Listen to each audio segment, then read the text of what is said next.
Nashville, Tennessee. Music City. That's right. Your boy Izzy Presley will be there. Rockin' Pod Expo. August 6th through the 8th. Will I be alone? You just have to wait and see. Because I may either bring the Mississippi Queen.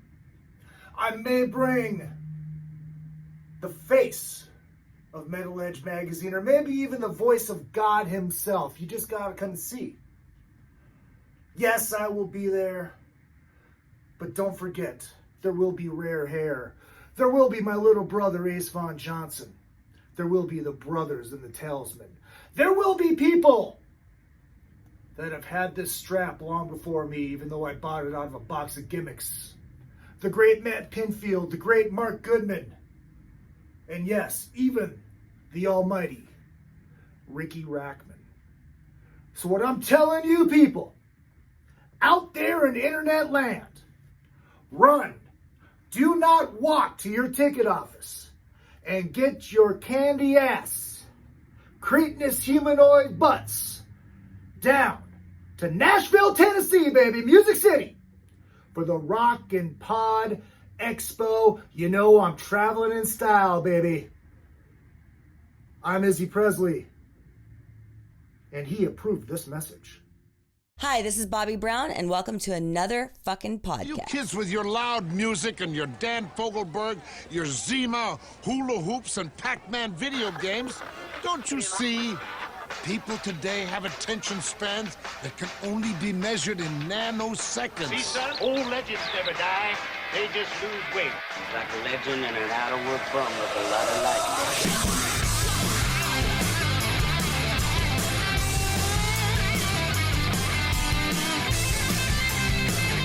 Hello, you crazy dick fucker! Body tight. Hello, Hollywood. Hello, world. Hello, my loyal minions. It is good to see you, and as always, good to be seen. I am Izzy Presley, and this is Metal Edge Magazine's another fucking podcast. And make sure you guys hit up all the social media at Real Izzy Presley all the way across the board. Twitter, Instagram, and Facebook, and of course, the Metal Edge on Instagram and Facebook, and my co-host, my cohort, my partner in grime.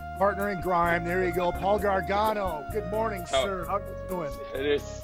This is weird to be doing this in the morning. Yeah, right. Yeah, we are. Just so you guys know, we are pre-recorded today. This is one of the few times. Sometimes schedules work out. That's how we do it. And obviously we know him from Guns N' Roses. We know him from Rockstar Supernova, and his amazing long solo career, Mr. Gilby Clarke. Welcome. Yay. Hello, Gilby. Gentlemen. How are you guys? Good to see you. Yes, How you doing, man? Too. I guess go ahead. Oh, no, I was going to say, fine. Happy to be here. I'm good. Rock and roll. It's Awesome. weird that I had your daughter on before I had you on. you were or you did? No, I did. Oh my God. Isn't that crazy? Well, Yeah. I oddly enough, I actually don't do many interviews, but being that I have a record coming out, I guess I got to be seen and heard, everybody think you're dead. Yeah, right. So the whole cycle for putting out records is just so different in like the year 2021 than it was back.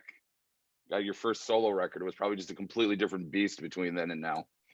Paul, complete different beast. I mean, it really took, I think it was 2 months before, the record came out. Like I did like 6 weeks in Europe and 10 days in Japan, and like I said, a couple weeks in the US, like, just promo tours. Yeah. Of just me out there, and that's like doing, 12 interviews a day, 4 to 5 performances a day. It was a whole different beast. What? Yeah, we were going to get into this later, but might as well just dive into it now. I was curious about that. How different was it for you going from those stadiums with Guns N' Roses, then all of a sudden, boom, you're in clubs again? Well, actually, it was fun. Right. Because the thing is, look, I mean, I'm never going to not playing a stadium. I mean, it's, it's Right. the greatest thing ever. But I mean, you're you're really not connected, to the audience. I mean, first of all, everybody is extremely far away, and also as the band members, it's hotel, plane, venue, plane. It's like you really aren't connected, and the people that you do see, are radio contest winners, A&R guys, radio, all that stuff. It's very disconnected. So when you're back in the clubs, you're really in people's face, and you get to talk to people and get the real things that are happening around you and stuff. I mean, I always feel like, our growth is stagnated, but the rest of the world is still spinning around and everything. But, you're in this bubble. So once again, getting out there playing clubs, you get to touch people, talk to them, really get the vibe of what's going on out there. But you also go from limousines to Brian Richards' shitbox 72 Nova, taking you from the hotel to the radio station. Like I said, that's the fun stuff. That's the good stuff. And once again, look, sometimes, it can get on, on your nerves. But then again, sometimes, you said getting in limos and vans to the airport can get on your nerves. I mean, it's all the same. I mean, I always say it's all the same, just different zeros are involved. Getting in first world problems, getting in limos becomes a pain. yeah, exactly. It can be. We before we really dive into everything, I mean, we should talk about Tawny, of course. And Gilby, I've showed you this picture behind me before. This beautiful. Nice. This is from that tour when you played the Press Bar in St. Cloud. Look at my glorious mullet. Oh, wow. Beautiful. That was a rite of passage in Minnesota, wasn't it? Right. Sad, unfortunate news this weekend. We lost Tawny Kitaen, an icon in our world. Even though she wasn't a musician, I mean, fucking the Whitesnake videos, the covers of the Rat, the Rat records. It's sad anytime you lose somebody sooner than than they were due. So that's all. It's always a sad thing. I mean, obviously she has a family, she has children. That's the hardest thing. Yeah. So we just wanted to send our respects and send our love and to the especially to the rock and roll community and her family and all that stuff. It's a sad loss. First half of the show brought to you by Beater Amplification, 2E's beateramplification.com. You can see that beautiful bad boy right behind me. 100 watts of testicular fortitude. 3 channels. Old school Kiss, old school Metallica, and old school clean ass Fender tones, all built into one hand-wired, hand-built metal fucking amp. These things are so badass. Hit them up, beateramplification.com. It's 2E's, and hit them up on Facebook as well. And our good friends over at Mackie. You want to get into podcasting and home recording, Mackie, Mackie. Hit the studio bundles. Very affordable way to do it. They give you everything you need. So the new record, it's been out. It's called The Gospel Truth. How long have you been working on this thing? Well, so this record has actually been done for a while. I mean, it's probably been done for a couple of years, actually. Oh, wow. We were planning on releasing it like right as the pandemic started. And even that kept getting pushed back for, just scheduling things with labels. Mm-hmm. So it's been done for a while. It was done, like I said, I recorded a while ago. For me, it was the process of, I hadn't actually put out a solo record in a really long time. I think it was 01 or 03, the last time I put one out. So starting that process of writing and recording in the modern era, I mean, obviously I've made records with other people, whether it's producing or playing on it. But for my solo record, it's a lot of work. It's a lot, it's the scheduling aspect of getting the guys together. Are you in town? And forget it during the summer when everybody's touring. So I once I started the process, I forgot how much I enjoy it. Like, I like the writing. I like the challenge. For me, after making a couple records before, I didn't want to be redundant. I didn't want to write about the same things. I didn't want you to hear the same riffs. I didn't want you to know what the rhyme was going to be. I mean, I challenged myself. I put a lot of work into this. I'm lucky I have extremely talented friends that can contribute, Stephen Perkins, Kenny Aronoff, Jorma Vick, Troy, Patrick Farrell, EJ, Sean McNabb. It's great having those guys that are there for me to contribute and, take it to another level as far as musicianship. Right. Things that I take for granted, I'm happy that they are a part of it. And so it was a long process. So when it was done, like I'm done. So the fact that it's been a couple of years, I mean, I am getting excited because people are hearing it and, you know, people are talking about it and things like that. So from that aspect, you know, it is gratifying. You know, what stopped me from making a record all those years was that thing. It's so much work. You know, what do I get at the end of this? You know, I mean, you don't get the same thing you used to get before. The cycle is so much faster than it used to be. Yeah. But we did start putting out singles about a year ago. You know, we leaked 3 singles before, you know, the record was out. So, you know, once again, that's a new process for me. So, you know, it is definitely interesting the way people put out records now. But no matter what, you know, a full record is a lot of work, and I'm happy it's out. I'm happy people are responding, good, bad, or ugly. I don't care. It's been a long time though. You haven't put a record out on your own. It's been over 15 years, hasn't it? Yeah, maybe even longer. Maybe even longer. Right? It's been at least 15 years. Yeah. Yeah. Was this something you were working on for 15 years, or were you just like, I'm working on other people's records. I'm just not worrying. I'm not thinking about myself. And then, or was this something you've been working on the whole time? Like, has it been just a slow process? No. I mean, it has been probably longer than 15 years, but the answer is, number one, I never consider myself a solo artist. You know, it's just something I did when I wasn't, you know, doing my other jobs, you know? Right. So I didn't really think about it. I mean, I was already doing live dates, you know, as a solo artist. And I really kind of got in, and I'm going to call it a rut of, why do I need to make a record? Why? My live dates are fine. I get gigs, you know, what's the point? I mean, it's a lot of work and very little payoff. But then I actually, and this is a little interesting, I was at the very last Motley Crue show. I went to the very first Motley Crue show, so I thought it was important. I went to the last show at Staples Center, and I'm in Nikki's area backstage, and I ran into an old friend, Dave Darling. And we started having this conversation, and he just kind of looked at me like, you're full of shit. He was like, you are an artist, right? I go, yeah, I consider myself an artist. And he's like, well, what are you creating? He goes, look, you know, whether you think you have a few fans or a lot of fans or whatever, it's a creative aspect of the artist to, you know, write, record, create. And I kind of thought about that, you know, for a while. And I went, you know, he's right. That is a part of who you are, and those creative juices are important to you as an artist, you know, and a musician. So to answer your question, Paul, no, I started it like, you know, maybe 3 or 4 years ago. Okay. And just, you know, once that process started, you know, that really was it.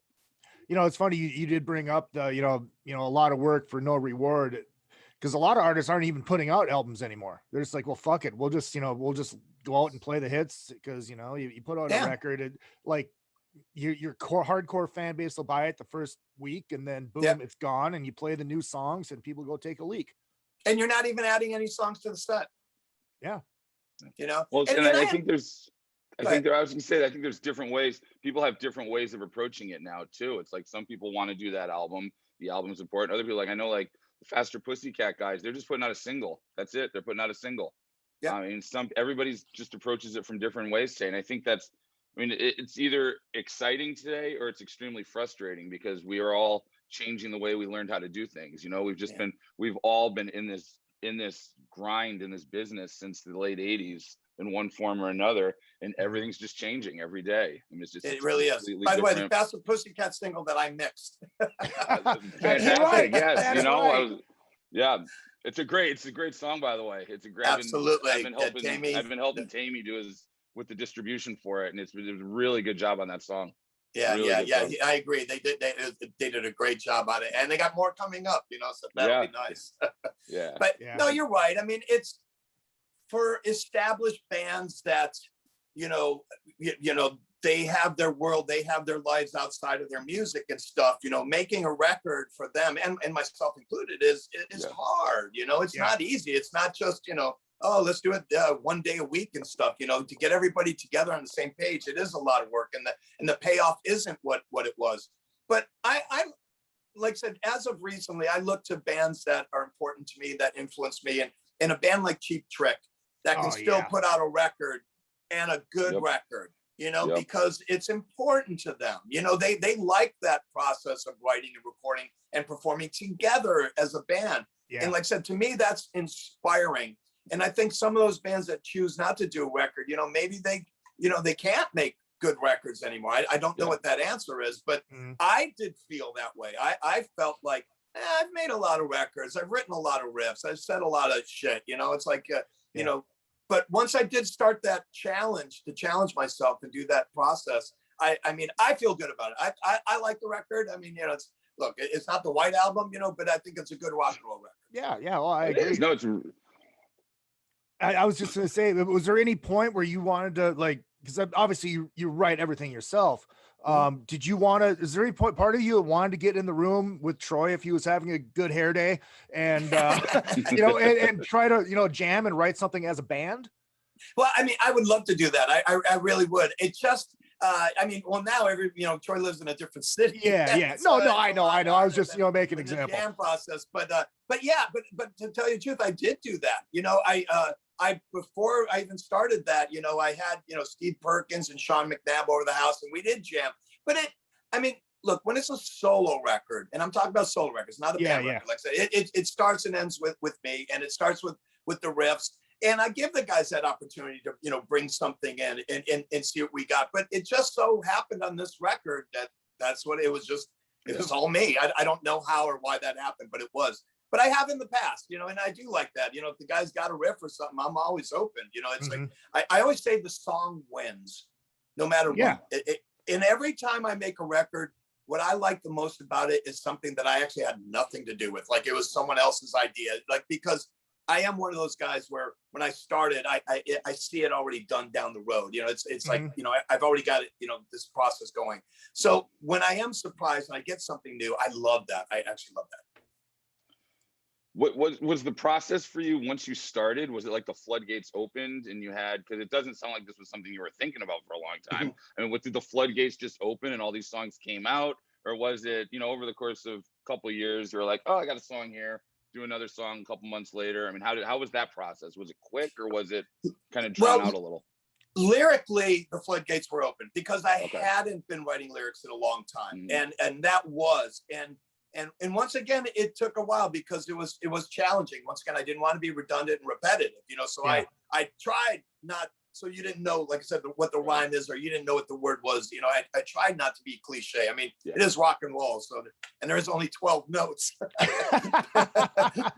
but I tried really, really hard, you know, but, you know, as a musician, I'm always writing riffs, you know, I have a little process of, you know, I watch every Laker game. If I don't go to the Laker game and I have a guitar on, whether it's an electric or acoustic, and I'm noodling, and when I got a good idea, you know, I record that idea. So when it is time, I do have a collection of riffs and ideas. I am the guy that, you know, I do write riffs and all that and get the song together, and I do the lyrics and titles last. So the next album will be inspired by LeBron James? Is that always. If it's not Kobe, it's LeBron. It's not Kobe, it's LeBron. You know, it's funny you start naming the albums after Lakers. Yeah, exactly. I just want my own number. You were talking about some of the people that did play on it, and Christ, you have one of the most influential drummers of all time that people probably don't even realize, you know, because of his time with John Cougar Mellencamp and Kenny Aronoff. How long have you known Kenny, and how much did he play on the record? Well, to tell you the truth, I don't know how long I've known Kenny. I've known him for a long time. We've done many gigs together, and it is the first time that he played on one of my records. You know, it's interesting that he hasn't before, but he only actually played on one track on the record. Okay. It was really Perkins. Stephen Perkins played a lot, and Matt Starr really played a lot. And once again, I mean, you know, someone like Troy would have played more had he, you know, lived here. You know, that's always the hard thing. We don't have the budgets to be flying people in and things like that, you know. So, but it really was just a matter of the moment. I don't plan things out. I'm not that person. Just, I got a riff, I make a phone call, who's in town. But, you know, Perkins is local, Matt Starr is local. So we did a lot of jamming and working out ideas. So therefore they did play a lot. But Kenny, I mean, come on. It's not that he can't play every song on the record. Right. You know, he's a monster. It's just, it really shows how guys like that separate themselves from the pack. Because, you know, as an engineer and a producer, you know, I've worked with a lot of guys, a lot of great guys, a lot of guys that are still on their way. And when you see his tracks, it looks like a drum machine. It's perfect. Yeah. He's behind the beat. His groove is there. You don't do any editing. It's just. Yeah. I mean, like I said, it's like second take. Boom. It's great. Yeah. Sorry, Ken is. Sorry, you're only here for an hour, but get out of here. Yeah. Well, that's the crazy thing. He'll do a whole song. Like he did. One of the artists I manage, he did his whole record. And he literally did 12 songs in 2 days. I mean, and it was just literally like 2 takes on each song, and it was perfect. I mean, it's insane the way that guy works compared. And then you watch other drummers who they record everything 15 times, and then they still got to go in with a computer and fix it all. And it's just nuts. But once again, that's why he's separated from the pack. And, exactly. You know, he's reasonably priced considering what he's capable of. I mean, it's really incredible. Yeah. What have you, I know you played with a lot of bands, and I could ask you about those all day, but what band did you play in with him? When did you guys play on stage? Well, we do, or was it more jam stuff? We do a lot of like all-star stuff. You know, we do a lot of Kings of Chaos, Royal Machines, gotcha. Things like that. We get hired for, like I said, just private parties where it actually isn't a band, you know. You know, Billy Gibbons, you know, we've done a lot of, live shows with them. It's stuff like that. Like Kings of Chaos is just a monster, you know. I mean, it's Matt Storm's band. He's at the helm, but I mean, it would take me half an hour to name all the people that have contributed to that. Absolutely. Yeah. You know, even doing what you've done, I mean, is there been a point where you get starstruck on stage playing with some of these guys? Absolutely, no question about it. I mean, when I'm standing there and Robin Zander is singing, I'm a little kid. You know, I'm a little kid. I just sit there and just stare. You know, we did shows with Steven Tyler. I mean, you know, and we did Dream On, and we didn't have a keyboard player. And Steven just goes, "Oh yeah, I'll play the piano part." And you just sit there and just go, "Oh my God!" Like I said, you're like a little kid. Billy Gibbons. I mean, every time I start turning my amp down because I want to hear everything he's playing. You know. Yeah. But yeah, I do get starstruck. Absolutely. Going back to the producing and the recording thing, how do you feel about like live drums compared to fixed drums? The reason I ask that is because there's this doctor guy on YouTube, is like this music doctor. I'm sure you've seen it, the one where he took Van Halen Running with the Devil and he time corrected it. And I haven't seen it, but I can imagine it totally lost the feel of the song. Yes. You know, how do you, as a producer now, you know, with the technology that we have, is it hard to not try to make something too perfect? No, because I'm a different school. I'm rock and roll. You know, I like the noise. I mean, when I produced the Bronx's first record, I sat in the room with them, their rehearsal room, and I was listening to it.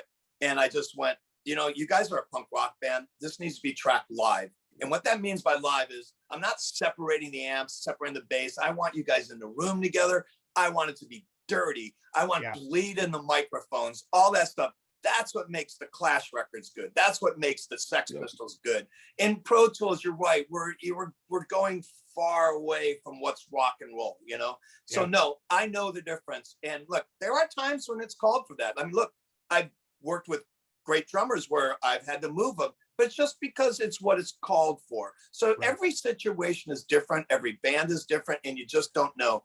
I mean, to me, in a weird way, it's easier to do bands' first records because you really don't want to do too much. You know, you really want them to be who they are on record. And that's what a producer's job is capturing that moment of time and just getting the best take you can. It doesn't always happen, but just that's the goal, you know, just to get the best take and let them represent themselves and not fudge it around too much. Right.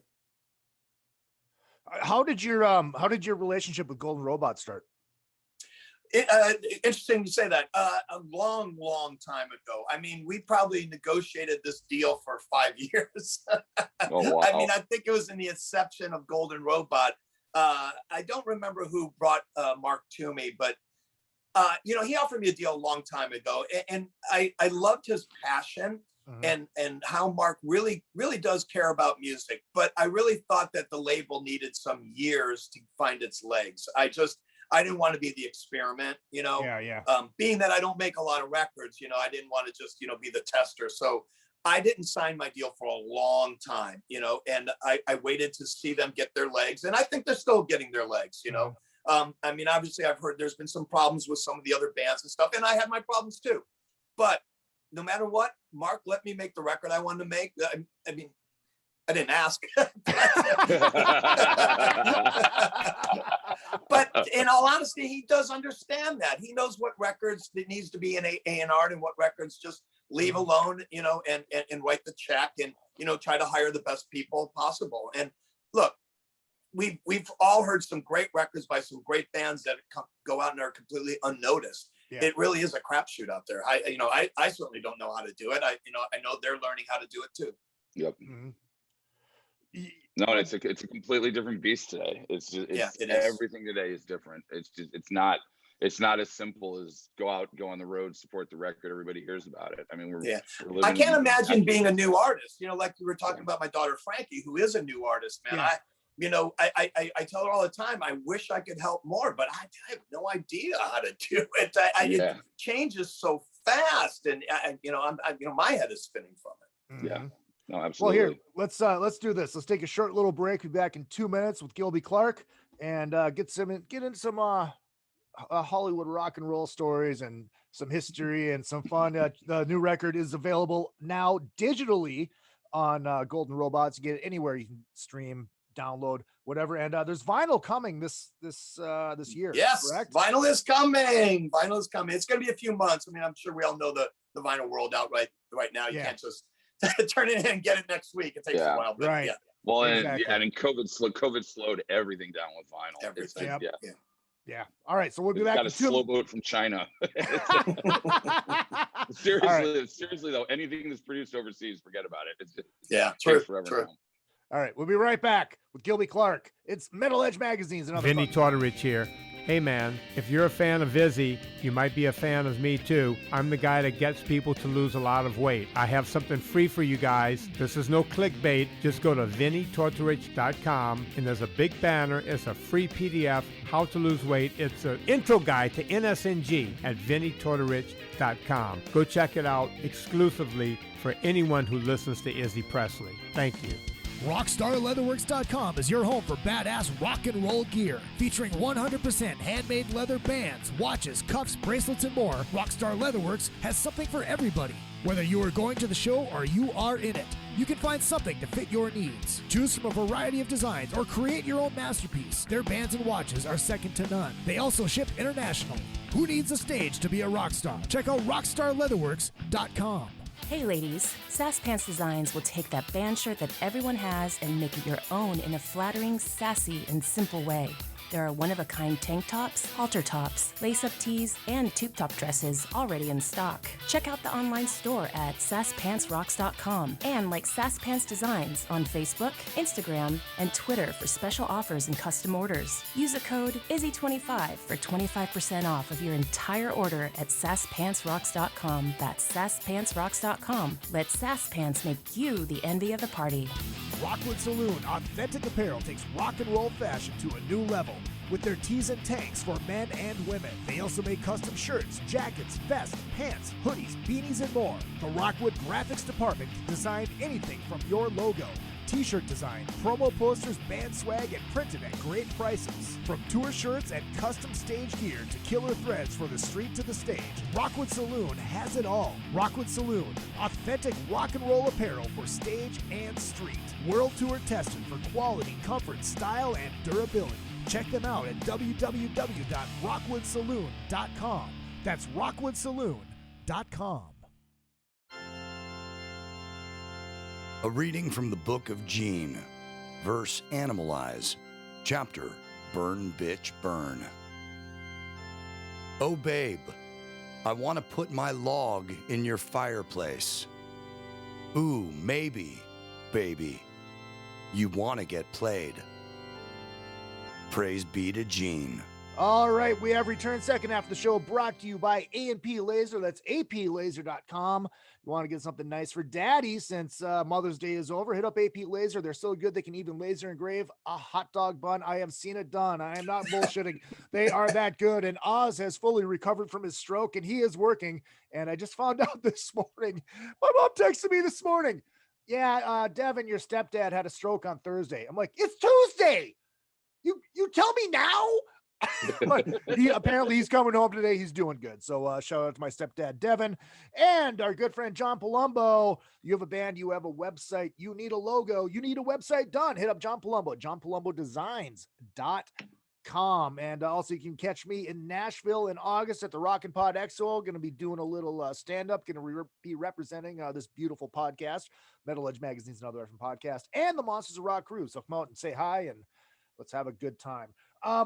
You had mentioned that you were at the very first Motley Crue show. Yep. What do you remember about that? Well, it's interesting you say that because I don't remember a lot.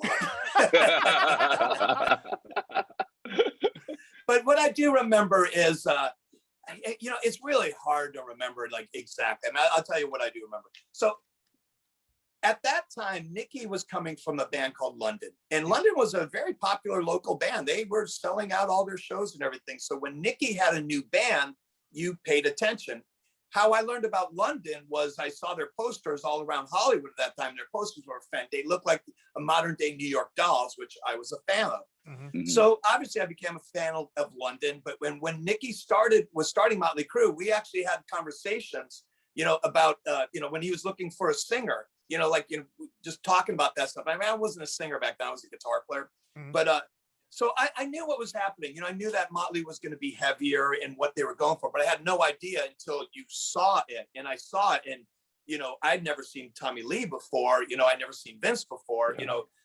So it was just so dramatically different from everybody else. And even the Motley Crue in those days, for the Motley Crue that the world knew early on, was different.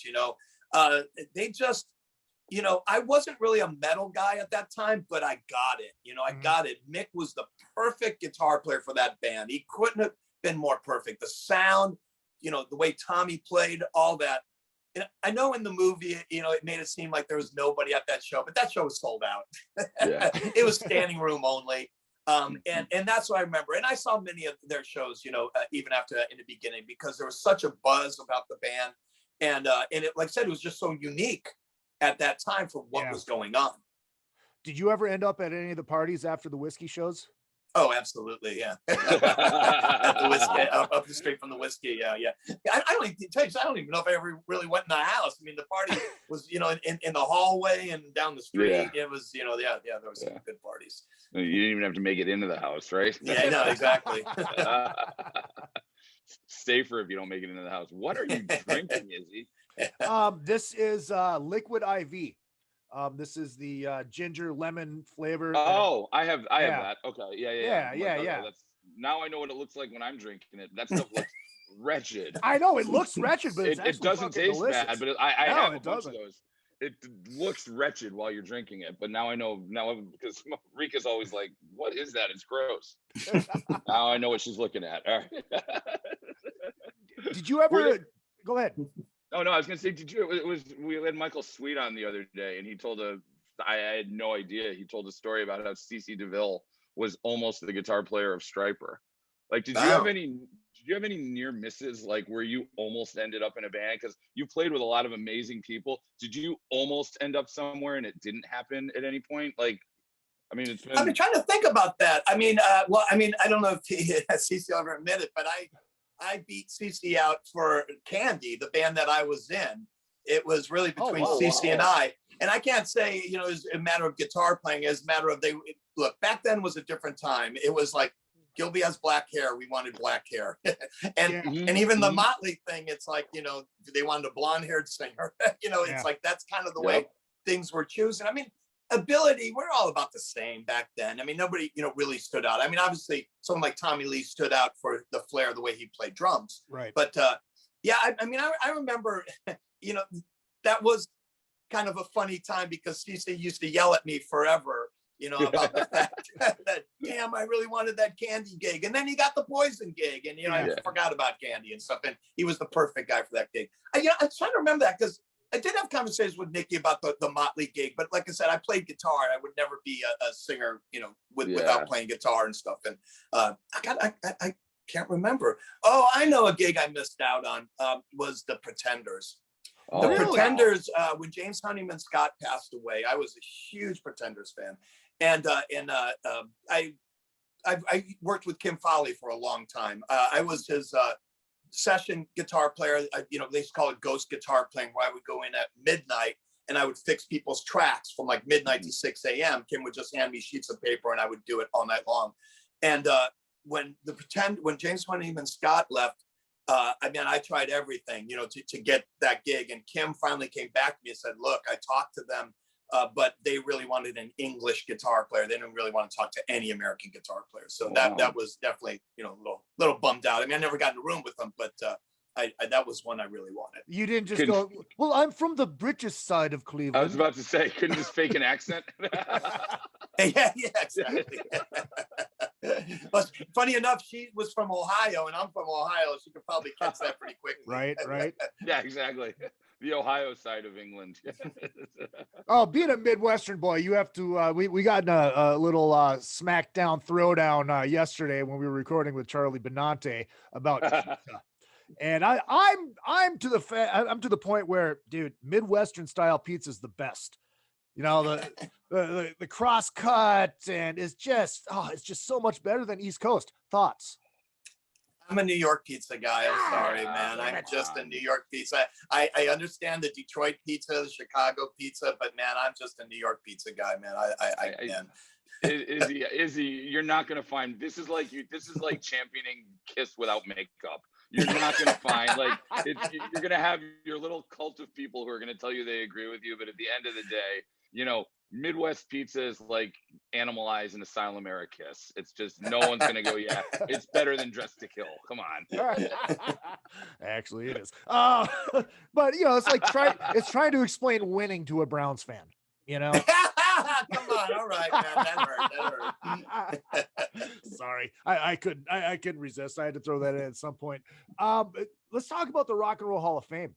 Obviously, you weren't inducted with the band, but you did go and play. What do you remember about that day? What do you remember about that whole process? Well, I mean, I've talked about this a few times. I mean, number one, it's not something that I follow, you know, so even when Guns N' Roses was in the running and when they got accepted or whatever, that, to be honest, I didn't even know. I really didn't know until maybe about a month before the whole thing was going down and people started talking about, oh, Guns N' Roses getting inducted and Axl's not going, Izzy's not going. That's when I knew about it. And when I found out the process of, you know, who got inducted, I mean, I did feel a little left out. I mean, I was just like, well, I was in the band with those guys. Yeah, right. You know, like I didn't really get it, but I didn't really do anything about it. I mean, I had a conversation with Slash, you know, and he just goes, you know, it is what it is, you know. So I didn't even think about it. And then when they got the about a couple of days before, I got a call from Duff. And at that time, we had all been playing together quite a bit with Kings of Chaos. Myself, Matt, Duff, and even Slash came in and out of Kings of Chaos quite a bit. So we're all on great terms. And Duff called me a couple of days before. He said, "Look, we're gonna play." And I go, "Oh, cool." And he goes, "Well, we want you to play with us." And I go, "All right." I mean, I didn't even think twice about it. If Duff asked me to play with them, I just say yes. I don't even think about it. You know, he's my friend, and I want to be there. And then I found out what it was. You know, we're gonna have Miles sing and all that. So in true Guns N' Roses fashion, we didn't rehearse until 3 o'clock in the morning the night before the performance. Nice. This is true. And so when Duff had done one of his solo shows in Cleveland, I believe it was at the House of Blues. So we didn't rehearse until the show was over. We actually rehearsed on the House of Blues stage with Steven, myself, Miles. Matter of fact, I don't even know if Miles was there, to tell you the truth, at the rehearsal. But, you know, just running through it. And I mean, Matt was there too, and trying to figure out what songs. And I mean, I haven't played Guns N' Roses songs, and I can't even tell you the last. I mean, you know, there's a couple that I know like the back of my hand, but, you know, just trying to run through, well, what songs, you know, is Miles going to sing? You know, so we tried out a few, and you know, everything was fine, but we were all on rented backline. I mean, I did bring my guitar, but what I remember about it was we didn't have a crew, no text, no nothing. So Duff's band guys kind of helped us. You know, I don't want to call them techs because they're musicians within their own right. And Mike, Duff's guitar player, actually helped me. And right as they announced us and we started the song, my amp blew up. Oh, shit. And I'm not God. talking about blow up. I'm talking smoke blow up. So, I mean, look, I had like 2 Marshall half stacks and you know, the one I didn't even try out the other one. I just plugged into one, made a couple of things. And Mike and I looked at each other as the smoke's going up, and I have the first part of the song. Like it was my part. I'm going, ah, he puts me into the other one, and you can I mean, if you can find a version of it on YouTube, you can literally see me back there going, and you know, I'm trying to get a sound as the song had already started, you know. And so I mean, that was definitely a little hectic. And you know, that takes you out of nervousness or any of that kind of stuff when, you know, all I'm trying to do is get my guitar and my amplifier to work. Right. What song was it? I think it was Brownstone is what it was. I'm pretty sure. Wow. Yeah, never a dull moment, right? Exactly. But like I said, you know, look, when you've been involved with that band, you know, that's the way things are. You just got to be prepared for, you know, no sound check, you know, doing it live, you know, things happen quickly. It's just, you know, it wasn't out of the norm for me. Yeah. Go ahead. No, go. No, I was just going to change the subject. Oh no. Yeah, go ahead. I was just kind of curious. What was the difference? I mean, playing with Duff and Slash sober as compared to what you were used to with the Guns camp. You know what? I don't really think it really is any different because it's a musical thing. You know, I mean, look, there was a point towards the end of that Guns N' Roses tour, the Illusion tour, where, you know, Duff was, you know, looking pretty ragged, you know, I mean, you know, the alcohol abuse, and granted his playing wasn't at its best, but I have played with Duff when it was at its best, even, you know, in those days and stuff, you know. Look, there's a certain feel that Guns N' Roses had about their music, you know, and I just feel like when we play, it clicks. Like, even though I had actually played with Steven before, so this wasn't the first time to play with Steven. So, like I said, when Steven steps in, even though, you know, like I said, it's songs that Matt has played or whatever, you know, you just click. So I don't think there really is a difference between the two musically. One more quick little question on this. I've heard Matt say that I can't play those songs like Steven. Could you tell the difference between Absolutely. Steven? Yeah. Absolutely. Look, Matt is a powerhouse. Yeah. There's nothing Matt can't do. Matt hits harder. You know, he's got more snaps, so the snare sounds differently. Matt has more crack, where Steven doesn't hit as hard as him, but Steven has this kind of swing, and Steven plays with the guitar, where Matt, we play to Matt. You know, Matt lays it down and we play to Matt. Oh my God.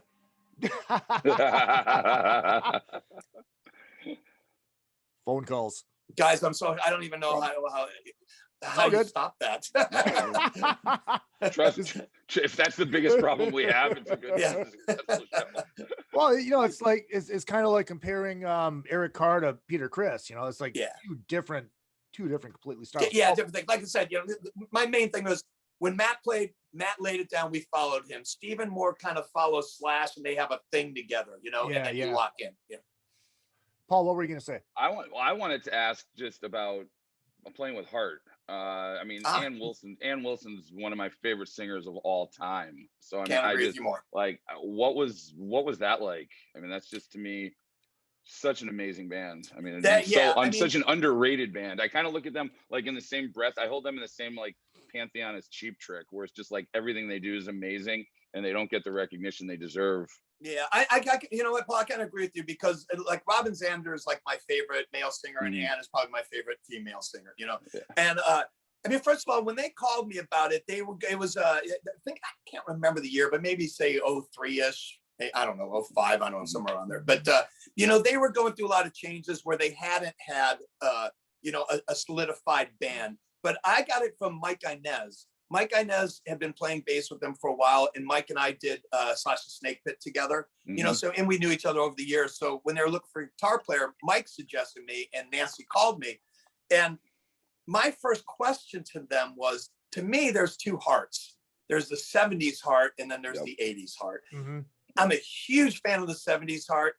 The 80s Heart, maybe not so much. You know, I mean, I know the hits, but I don't say I bought those records. So when Nancy and I talked, first thing I said was, I go, what heart are we talking about? And obviously you're going to play them all. I go, but I'm just telling you, I am more of the 70s heart than I am the 80s heart. It's just not I'm not a whammy bar guy. It's not. Yeah. And she goes, well, a lot of those 80s hits, she goes, we actually do it as part of our acoustic set where her and Ann do together. So when I came in, I mean, I didn't audition. They I just got the gig. And when I came in, the first thing I did with them, we went to Seattle to rehearse, was we did Jay Leno. And they told me that they hadn't played Magic Man in the set in forever. Wow. And after playing it in rehearsal, they go, let's do Magic Man on Leno. And I mean, look, when I learned the stuff, I didn't know all the things that we know today because of YouTube and things like that, they tuned, Roger Fisher, the guitar player, tuned different to make some of those notes happen. And, here I am going, Ian, trying to find them.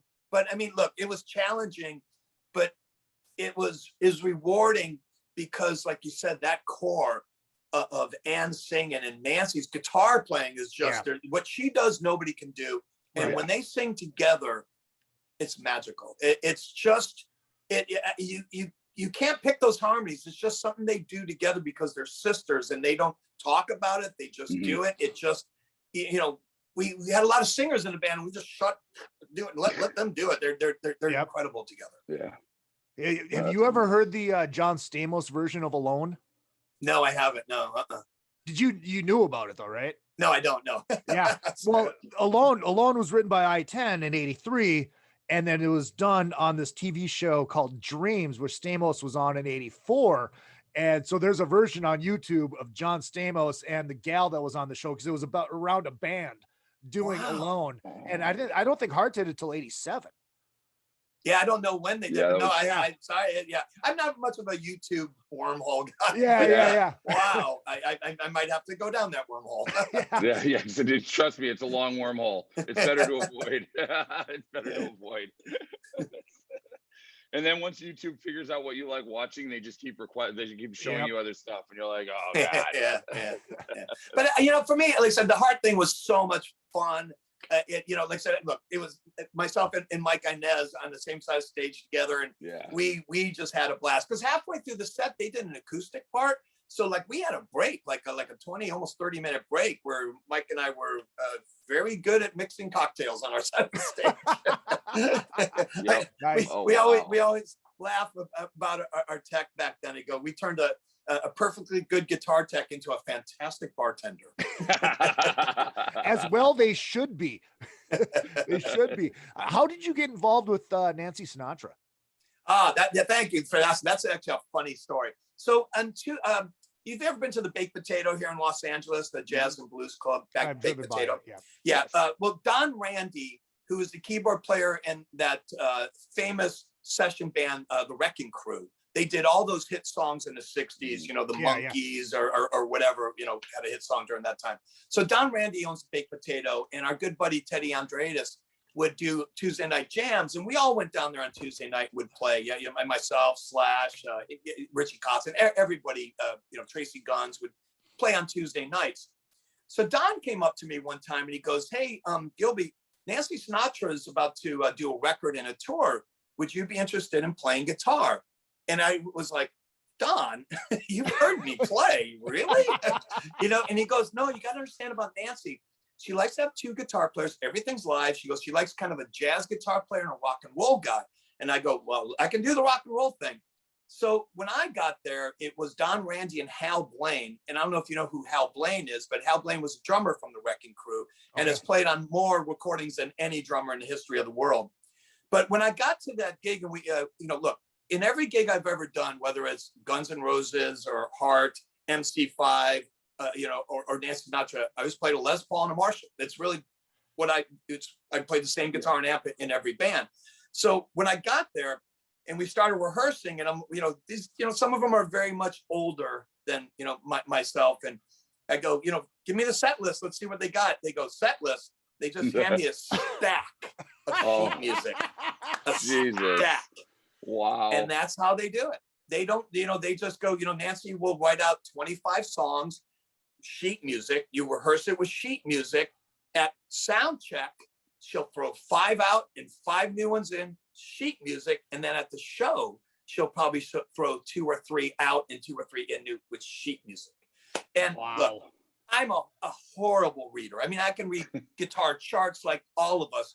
And it's, like I said, following, all that stuff, timing and all that, it really isn't that hard. But I actually have pretty good eyes. Like, I don't need glasses to read, but these charts were written in pencil.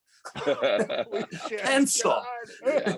So I have no idea how they did it, but pencil. I mean, I couldn't see anything. Like, I'm going, really? So I mean, I spent all my time with markers, like Sharpies, like going over everything and stuff. But it was great. Look, Nancy is a superstar. I mean, you know her for Boots Are Made for Walking, the Lee Hazelwood stuff and all that. But she's a real musician. Like, she can hear. She can hear if you're flat. And when we recorded as a band. She sang every scratch track to every song. And sometimes we would do 20 takes of a song because she was getting the feel of it or whatever, So, it was a fantastic gig. And I did it for a long time on and off, did a couple records with her. But my only complaint was I gained so much weight because after the show, whether you're in New York, New Jersey, or Berlin, you would go to an Italian restaurant at 3:00 in the morning and have the most amazing Italian food, and you had to eat it. And I just noticed I was really getting a lot of weight. Wow. Yeah, that'll do Especially it. at 3:00 in the morning. You're like, oh. What are you gonna do? What are you gonna do? It's funny, Sleep well. the sheet music thing. It reminds me about when I had Billy Vera on the show. He was telling me about when he used to be the backing band guy, like before, like in the 60s before he broke. And one of those bands that he backed was Chuck Berry. Gotcha. When he came through wherever town he was in. And he said with Chuck, there was no rehearsal and no set list. Yeah. It was just, you just show up and you know it. You basically have to learn everything because you don't know what he's going to call. So it's, it just reminded me a lot of that. Have you ever run into that in other situations? Well, I mean, in my Guns situation was the same thing. Guns N' Roses didn't have a set list at all. Really? Not at all. I never had a set list. Never. No. So, I mean, I got the gig. I've talked about this a few times too, but I did audition with that band only a couple days, and we only played like 2 or 3 songs each time. But a week of that, Slash gave me the call and said, look, you got it. Learn the whole catalog. So they didn't want to rehearse it. I had to learn 50 songs because the Illusion records were just coming out, and I never even heard them before. Oh, wow. But I had to learn 50 songs because I don't know what Axl's going to call out live on stage. I had no idea. So I had to know it all. I mean, granted, there were some things that you could tell if we played this song that kind of meant this song was going to follow it. I mean, there were some tricks in there and stuff, but, he basically, you would see any video, Axl would go up to the person who started the song. And like, for me, if Don't Cry, go, Don't Cry, and I'd start Don't Cry, Wow. But I had no idea what the songs were going to be. Yeah. Ever. It was always like that. Always. We never once had, there was a list on the drum stage of every Guns N' Roses song, and Axl called them out. Holy shit. I don't know if they still do that, but they did it back then. I never once had a set list. Wow. That's amazing. I had no idea about that at all. Yeah. That's why you had to be sharp. And, sometimes those long waits, we drink a little bit, more, But for me, like I said, I was new in the band, I did not want to be the guy on stage that you heard like, and everybody looks at me, I mean, on those off days, I was in my room, remembering all the songs and things like that. Wow. Oh, that's fucking wild. That's incredible. Man. That is wild. But I also thought that that's what you had to do to get that gig. Look, there are a lot of guitar players that wanted that gig, and if I wanted that gig, that's what I had to do. Mm-hmm. Well, it just proves that you have to put the work in. If you want to do it, you have to put the fucking work in. And I think that's one thing that a lot of this younger generation forgets about, because there's so much instant gratification. It's like, dude, you got to pay the dues. No, you have to. I mean, like you said, it's a different world out there. Yeah. Most of these bands hadn't played the thousands of club gigs we played before we signed our name to a major label contract. Right. Yeah, we were talking about that yesterday with Charlie. It's absolutely amazing that Charlie Benante about how just bands today, it's not the same. The number of shows you played coming up through the circuit, it meant something to get signed. Today, it's just they hand record deals out like they're Pez. Yeah. Like, oh yeah, take a deal. We'll license your music and give you nothing for it. And it's just right. Yeah, now they'll give them to everybody. Yeah. As a producer, do you notice that as a producer, seeing young bands come in? Oh, absolutely. The musicianship level is nowhere near what they were for us. I mean, you know, we, like I said, we put in a lot of work before we were in bands and stuff, practicing and knowing how to play and all that kind of stuff. You know, even with what some of these young guitar players I see, I mean, they got great tricks and moves and all that kind of stuff. It blows me away. But like, you solo their track and you know, you hear squeaks when they're moving chords, and you know, they don't finish their notes, you know, when they hit a note, you know, it's just like a you know, through. A lot of these guys, you know, really need to work on some of those fine details, you know, that all of us spent many years, you know, working on before we got our gigs. Yeah. Do you find production more satisfying than making it? I mean, it's been a while since you made a new record. I mean, do you the production side of it? You've made a lot of records though for other people. Do you find that more gratifying than making your own music, or is it? Oh, that's completely an different? Interesting question. I do think I like playing with other people more, like I said, gratifying. Yeah, because I like contributing. You know, like I said, when I'm doing my records, like I said, they are kind of thought out ahead of time. Like I knew what guitar sound I was going to do. I knew I wanted to sound like, you know. So when I'm working with other people, it's always on the spot, you know, and I like contributing. And I love producing bands. I mean, like I said, whether it's a young band or, you know, they said Faster Pussycat, I love that that connection and that working, you know, for the goal, you know, which is a great song, you know. So yeah, I definitely like working, you know, with other people. We'll be forever linked. I didn't realize until I was just brushing up. I didn't realize you did the Shrinking Violet record. Yeah, I did. Yeah. And I did a few LA Guns records. I shot all the album artwork for that. I did all the photography for that album. Actually, you know what? That's Metal Edge days, so we're actually linked there. Yeah, you know, it's actually a beautiful record cover, and it's always easy to see because of the color and everything. And that was like I said, I did a lot of LA Guns records. It's kind of hard to remember how many I did do, but it was, you know, I did a live record, I did a couple studio records, but you know, Tracy and I were closer at that time, and you know, they had a small circle that they trusted, you know, and also remember that was new to Pro Tools and all that kind of stuff, or ADAS, whatever we were doing back then. But you know, and some of them, like that record was really fun to make. You know, I really enjoyed it. There's some really good songs on that record. And I think that was a great example of a record that just came out in a transitional time for the music industry too, where it was difficult to get music out there if you were a rock music. band. Yeah, rock music absolutely. It just wasn't. You had your niche crowd back then, and it was even hard to reach that niche because we were like, it was that transition of the internet was starting, but it wasn't a force yet. It was a really odd time. You're right, and I still say that today. The hardest thing about putting out a record is letting people know that it's out. You know, it's like when you're in a band, you come to a town and you go, you run into people and go, I didn't even know you were playing. Yeah. That is the key to music right there. Knowing that the record's out, knowing that you're playing in town. I mean, there's so many ways of getting it out there, but what's the right way? I have no idea. Yeah. It's just, you're stabbing in the dark with Facebook. Like, how do you get in front of people? It's really difficult. Well, my daughter's 26 years old and her friends haven't been on Facebook in years. Yep. They stopped it, you know, but you know, I'm in my late 50s and the people in the late 50s do use Facebook, you know, so it's a different animal. Yep, right. Exactly. But it's unfortunate because now Facebook limits how many people see, and especially if you share it from a page, and it's just so fucking ridiculous. Yeah, I have no idea how any of it works. I don't know. I don't either. It's funny. We go back. Let's circle back to the promotion side of it. People want to find the record. They want to pre-order the vinyl. How can they do it? So, well, the vinyl will be available on Golden Robot Records.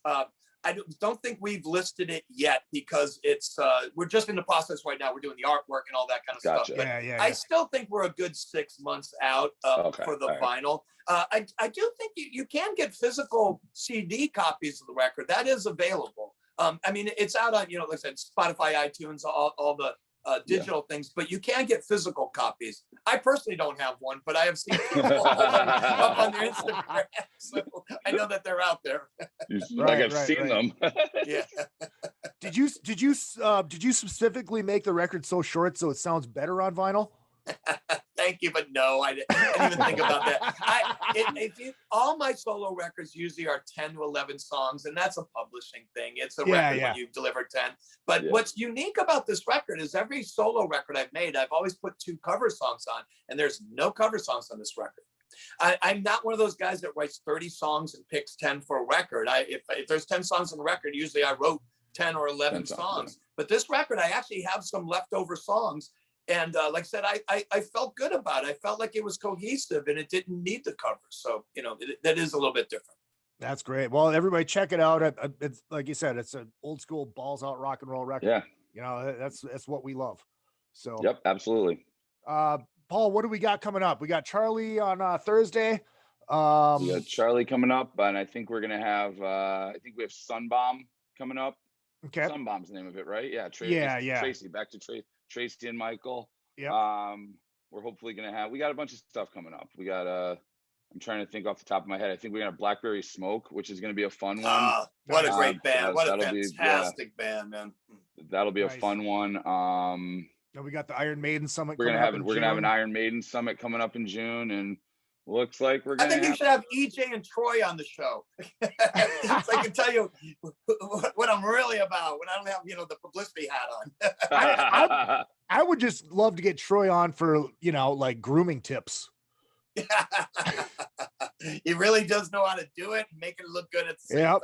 We just did our first live show like about I think it was 3 weekends ago. First time we played in over a year, which was really fun, and it definitely was an experiment. We don't have anything else on the books right now, but I wanted to see how that went because it was a limited capacity show. And where was it? It was in St. Louis. We did 2 shows in the same venue. One was a charity event. One was open to the public. But yeah, we sold all the tickets. It was nice. It was a fun show. Like I said, band played well together, and it was nice kind of getting out there again and just hearing people do that. It was really exactly. Nice. Yeah. Because the wife and daughter can only do it so often when I walk in the door. Right. Exactly. Well, Gilby, dude, thank you so much. It was a pleasure. I'm glad I finally got you on the show, and we were lucky. I was lucky enough to be on stage with you once when we did that Kiss thing at Lucky. Oh my God, that was so much fun! Yeah, that was great. But yeah, dude, thank you very much. The album's called The Gospel Truth, and it's available now. Vinyl coming soon. Paul Gargano, thank you very much. Thank you, Gilby. Yeah, thanks, guys. Thanks for having me. Appreciate it. We'll see you guys next week. This is Metal Edge Magazine's Another Fucking Podcast. My name is Izzy Presley, and I don't know why.